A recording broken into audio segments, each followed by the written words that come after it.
President Cyril Ramaphosa is expected to appoint his deputy president, ministers and their deputies soon. Now, Ramaphosa has been in consultations on the appointment of a new cabinet after agreeing to form a broad coalition with opposition parties.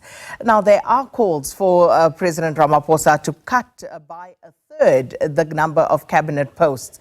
The president has vowed to serve his people with humility and dignity, regardless of their race and political preferences. He was speaking after taking the oath of office as president of the 7th administration at the Union Buildings in Pretoria on Wednesday.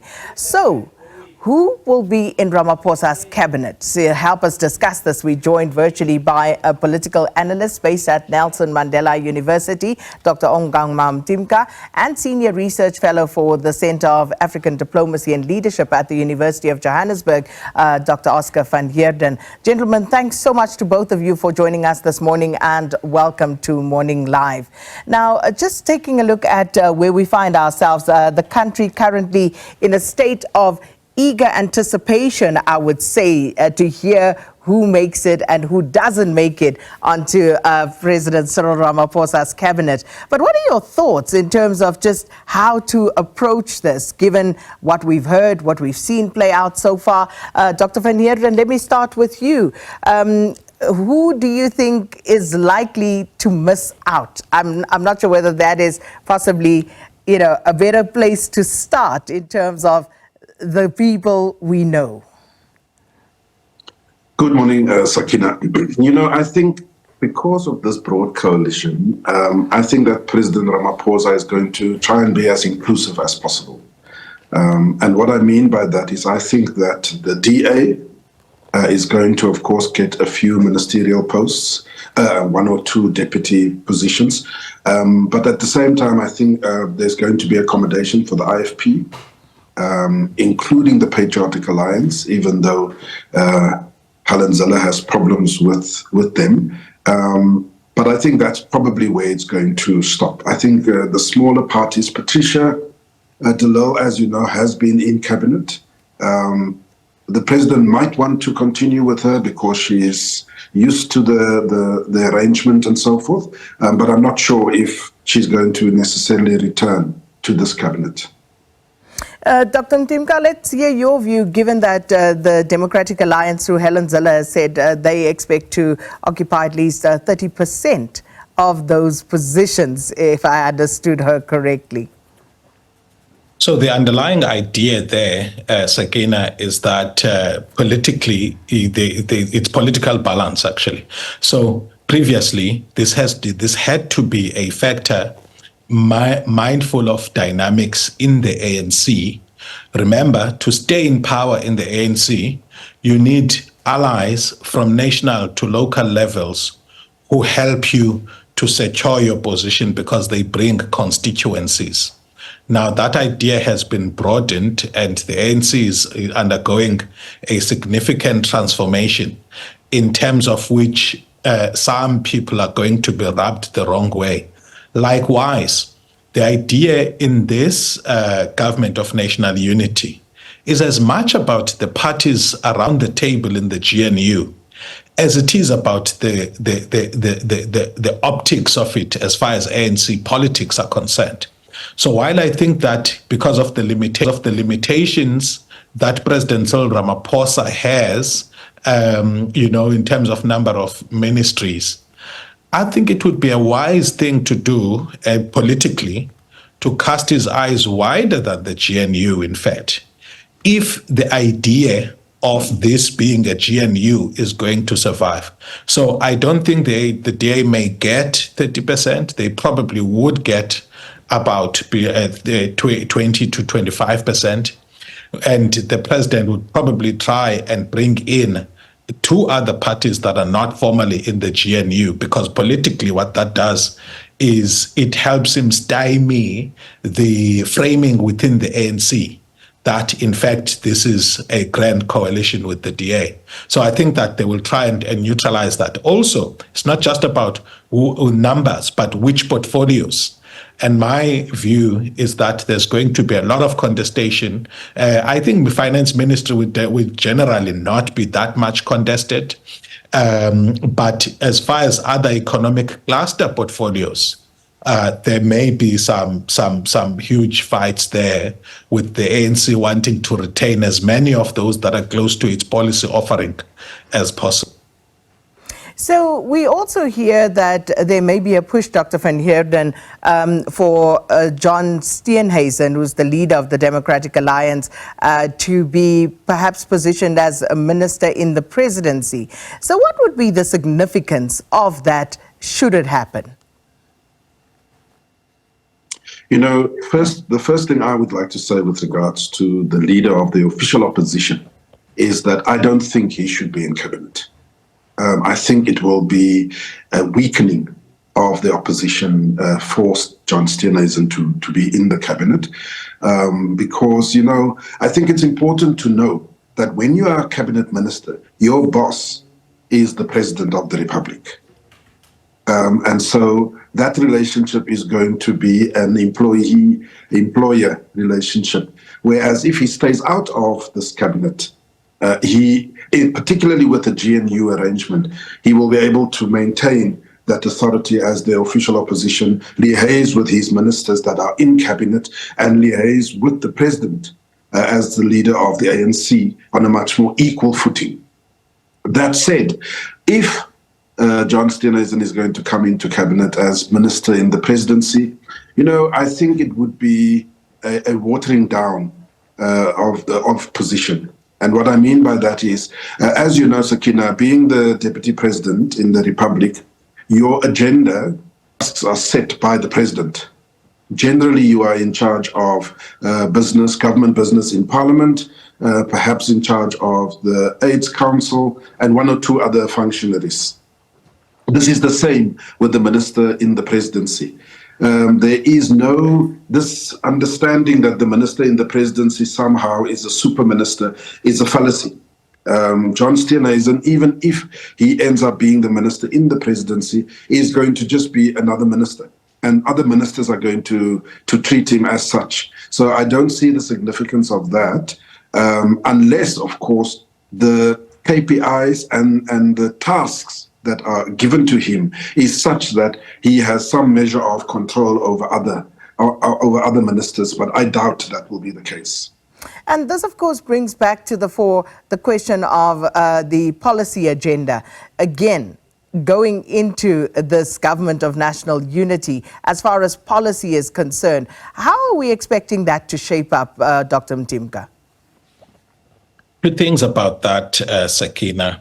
One, there's a lot that requires effective leadership in the current range of policies that South Africa has, because in my view, that policy framework that South Africa has straddles somewhere between center-left and center-right principles, which then says that the ANC-DA coalition can hit the ground running should they choose as priority the areas in which there is already a compromise, which is the case in many of the policies that South Africa has. Now, the thorny issues as far as policy are concerned has been around the issue of transformation. To what extent is that going to be used? So one ministry, for example, or issue that the DA is concerned about is a reform in the mineral rights regime. And also, you know that the foreign policy is also another issue. And then transformation. Now, that for me, there's room for debate. And I think that they are going to bring debate about the extent and the modalities of how transformation and redress is being attempted. I doubt, based on the agreement that's already before them, the statement of intent, that they're going to bargain very hard to transform the essence of it. But I think that they will want to influence the modalities so that they feel that their constituency can be represented. My issue, though, is that already Black economic empowerment legislation is already very accommodative in terms of, but what they may do is to prescribe, is to compel that where criteria, for example, is emphatic on black control of companies, that's relaxed to empowered or meeting a particular empowerment target. I doubt that they're going to want to change that. But otherwise, other than that, whether it be fishing rights, mineral rights, whatever the case may be, I think there's enough room to maneuver to achieve both the imperatives of unleashing growth and also ensuring that that growth is inclusive. So, Kina, if I can just... Please, I was going to ask you to give your view as well. Yes, I just wanted to add that, you know, in as much as political parties might have their priorities and might have their policy preferences, I think it's important for viewers to know that there are legislative frameworks that exist within these sectors, whether it is mining and energy, whether it is agriculture and fishing and so forth. So the DA or other parties might want to push a particular agenda, but it's important to know that there are existing legislation and they have to operate within that legislation. And as you know, I make the point because a lot of that legislation is already ANC orientated in terms of ANC policy options and policy choices. So it's going to be a bit of a difficulty to try and have fundamental, massive changes in policy orientation when there is already existing legislation in place. And that's a good point, because you think of a Gayton McKenzie, for example, from the Patriotic Alliance, coming with his views on what he would like to see in terms of the situation at Home Affairs or police. And the reality is, it's not going to be as easy for him to do what he thinks he wants to do because of that existing policy framework. Dr. Mtimka? Yeah, I was going to say, except that, Sakina, where some of the opposition parties thought problems were policies, in fact, within the existing policy framework, there was room for government to have more sting. Now, if Mr. McKenzie wants, let's say he gets that portfolio, he will have enough room without even needing to change policy to make sure that there's effective implementation, because that's where the challenges have been. And those challenges have been either bribery and corruption prevents the effective implementation of policy, creating unintended consequences of, say, for example, I mean, if we stick with the sectors that we were talking about, agriculture, retail, and other service-oriented sectors. These sectors, in my view, are notorious for cutting labor laws as far as employing foreign nationals that are undocumented. And we've seen now recently also that the construction sector also is implicated here. So there's enough room to simply implement policy in ways that advance what was the agenda of the party without necessarily fiddling with the policy. That's the point that I wanted to make. Right. I also just quickly want to touch on the size of the cabinet, because this has also been an ongoing discussion. And the sixth administration, we had 30 ministers, 36 deputy ministers. Again, you know, should there be a reduction in the size of this cabinet, or are people simply paying lip service and just saying things without any intent necessarily to tinker with that? Dr. van Heerden? Sakina, if I may play politics just for a minute, the intent of wanting to reduce the cabinet was legitimate and genuine prior to a multi-party coalition government. Now that there is much more partners coming on board, I'm loath to suggest that there is going to be a reduction with the cabinet. If anything, worst case scenario, it is going to remain at the current numbers. Best case scenario, it is going to remain. Worst case scenario, it will be increased because now there are more people that needs to be accommodated and so on. So unfortunately, I don't think that there's going to be a reduction in the cabinet numbers because there are now too many people that needs to be accommodated.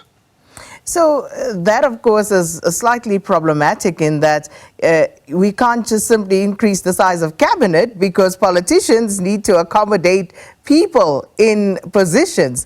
But, of course, we'll see how that plays out. There's, of course, also calls for an end to the practice of cadre deployment in favor of merit-based appointments. So, again, we've heard a lot about this, but what does it actually mean? And now that the DA, for example, who have harped on this for the longest time, are part of this government of national unity, is that likely to change in terms of how the deployments actually happen from each of the parties, Dr. Mtimka?